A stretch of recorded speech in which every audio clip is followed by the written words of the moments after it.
Pemirsa, ratusan orang tua dan anak-anak di Purwokerto, Jawa Tengah berebut vaksin Sinovac. Sejumlah orang tua murid berebut vaksin agar anaknya bisa sekolah tatap muka.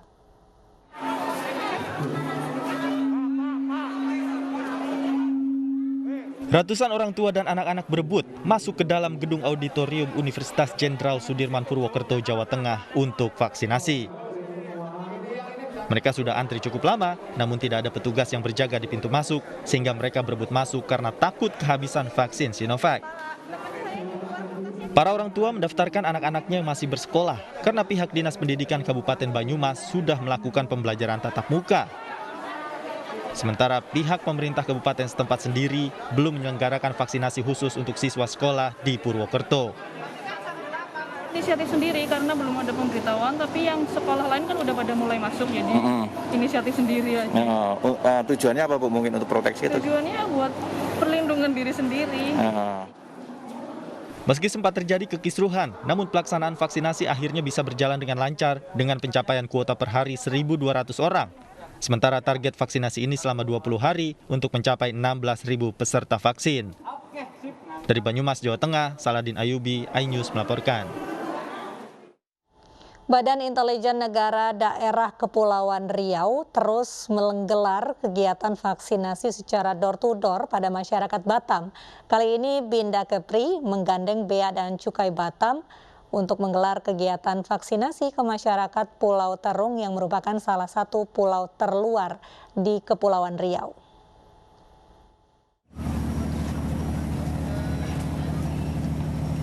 Binda Kepri bersama petugas Bea Cukai Batam dan tenaga medis menuju Pulau Terung yang masuk dalam gugusan pulau terluar di Kecamatan Belakang Padang, Kota Batam. Tim Binda Kepri melakukan vaksinasi secara door-to-door pada warga yang enggan untuk melakukan suntik vaksin. Namun melalui arahan dan diberi pengertian, akhirnya warga yang awalnya menolak divaksin bersedia untuk mendapatkan dosis vaksinasi. Selain warga, vaksinasi tahap pertama ini juga menyasar kepada para pelajar dengan menyiapkan sebanyak 1.081 dosis vaksin. Letkol Yoyon, Korwil 1 Binda Kepri mengatakan pelaksanaan vaksinasi menggunakan sistem jemput bola pada warga yang tinggal di pulau-pulau terpencil. Hal ini untuk meringankan warga mengingat akses warga untuk datang ke kota cukup jauh dan memerlukan biaya yang besar. Kita BIN Kepri bekerjasama dengan Bea Cukai Kepri, Bea Cukai Batam.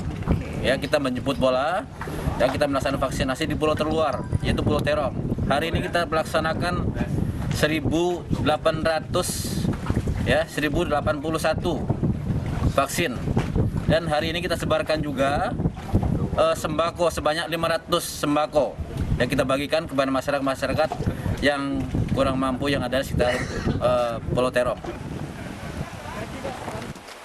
Selain melaksanakan kegiatan vaksinasi, Binda Kepri bersama Bea Cukai Batam juga melakukan kegiatan sosial membagi sembako. 600 paket sembako diberikan pada warga Pulau Terung dan pulau lain di sekitarnya. Dari Batam Kepulauan Riau, Gusti Yenosa, iNews melaporkan. Vaksin merah putih semakin dekat untuk bisa digunakan, namun peneliti terkendala kurangnya relawan untuk uji klinis tahap ketiga. Di sisi lain, kritikan datang kepada pemerintah karena justru membuka kerjasama produksi vaksin dengan perusahaan Cina.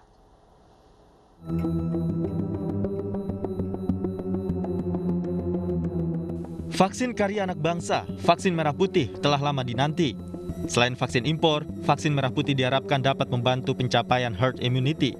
Namun, pengembangan vaksin dalam negeri ini bukan tanpa hambatan. Peneliti kini kekurangan relawan untuk uji klinis tahap ketiga. Universitas Airlangga harus melibatkan mahasiswanya menjadi relawan.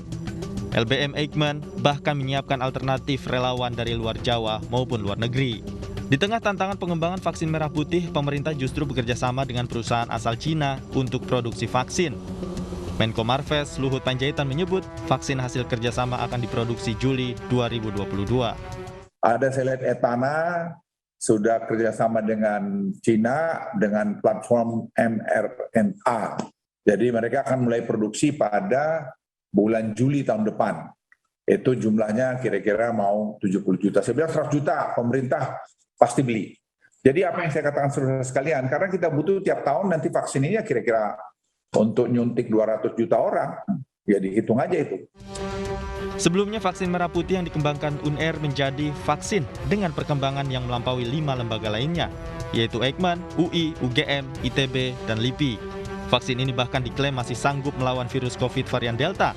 BPOM juga telah menyerahkan sertifikat cara pembuatan obat yang benar atau CPOB untuk vaksin merah putih kepada PT Biotis. PT Biotis bekerja sama dengan UNR dalam pengembangan, produksi, dan pengisian vaksin ini. Jika uji klinis berjalan baik, maka izin penggunaan daruratnya dapat diberikan pada tahun 2022 mendatang. Tim Liputan. Pemirsa, di tengah pengembangan vaksin merah putih, pemerintah justru bekerja sama dengan perusahaan asal Cina untuk produksi vaksin. Para ahli meminta vaksin merah putih sebagai karya anak bangsa diutamakan. Mbak Anissa, mungkin harus digarisbawahi bahwa ini kan untuk yang investasi pemerintah tidak sama sekali mengeluarkan biaya ataupun mekanisme biaya pemerintahan. Itu kan berjalan secara B2B. Jadi kalau misalnya B2B yang ada di Indonesia, baik pabrik farmaceutical apapun Indonesia atau bioteknologi yang berkembang secara B2B, yaitu memang dipersilahkan. Itu dia mau dengan negara apapun, bahkan dia nanti tentunya beberapa akan membantu perkembangan vaksin merah putih itu sendiri. Karena ini kan akan banyak R&D yang di situ yang bisa dihasilkan, bahwa saling melengkapi dan saling mendukung. Kalau pabrik vaksin kita ini berkembang, luar biasa. Ini menjadi sebuah stage, tempat bagi para peneliti ya, mengembangkan ilmunya dan berekspresi. Ya, kita kan sudah memproduksi banyak vaksin juga ya di Bio Farma. Ini bukan yang pertama kalinya. Ilmu itu udah banyak kita kembangkan di Bio Farma.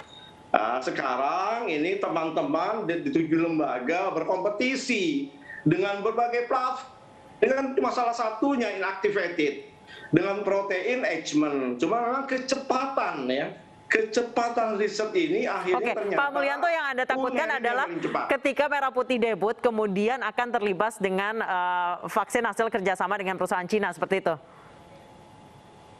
Iya.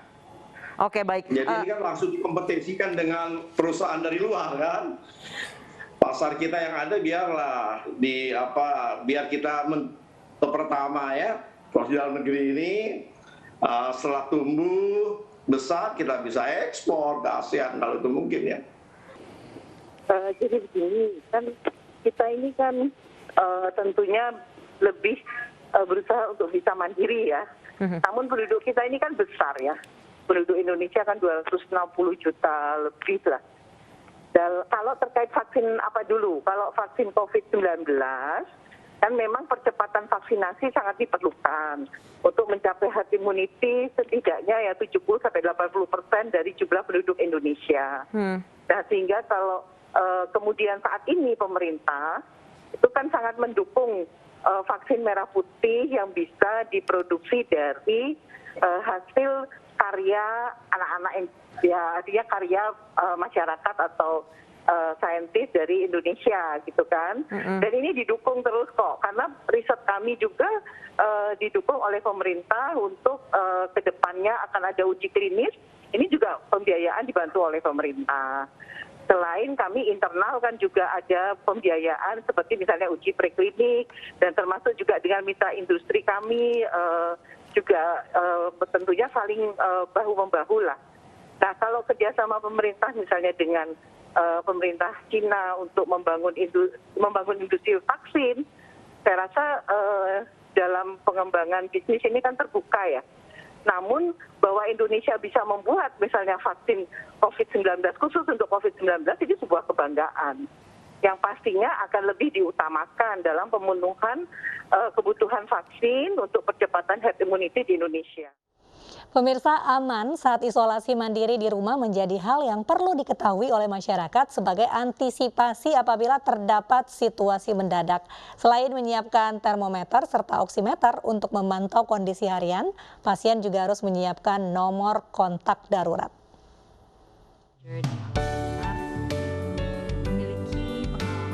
Isolasi mandiri merupakan salah satu cara yang dapat dilakukan bagi masyarakat yang terpapar COVID-19 tanpa gejala maupun dengan gejala ringan. Sebagai wujud kepedulian kepada masyarakat di masa pandemi, MNC Peduli bersama Alo Dokter memberikan informasi terkait isolasi mandiri atau isoman di rumah. Selain tidak panik serta tetap menggunakan masker dan menjaga jarak, saat isoman juga harus menyiapkan termometer serta oximeter untuk memantau kondisi harian. Nah, untuk mempermudah evaluasi kondisi harian, itu saran saya bisa coba bikin catatan harian. Catatan harian isinya suhu, saturasi oksigen, dan keluhan yang dialami. Jadi akan terlihat perubahannya dari hari ke hari, dari waktu ke waktu. Terima kasih dokter, terima kasih banyak atas semua advice-nya. Tentunya sangat membantu dan sangat useful ya untuk semuanya. Dan pandemi ini cepat berlalu. MNC Peduli terus berkomitmen membantu masyarakat dan pemerintah dalam penanganan COVID-19. Dari Jakarta, Gaby Natasha, iNews melaporkan. Sejumlah kendaraan tersapu banjir bandang yang melanda kota Alsanar, Spanyol. Kami akan hadirkan informasinya usai jeda berikut.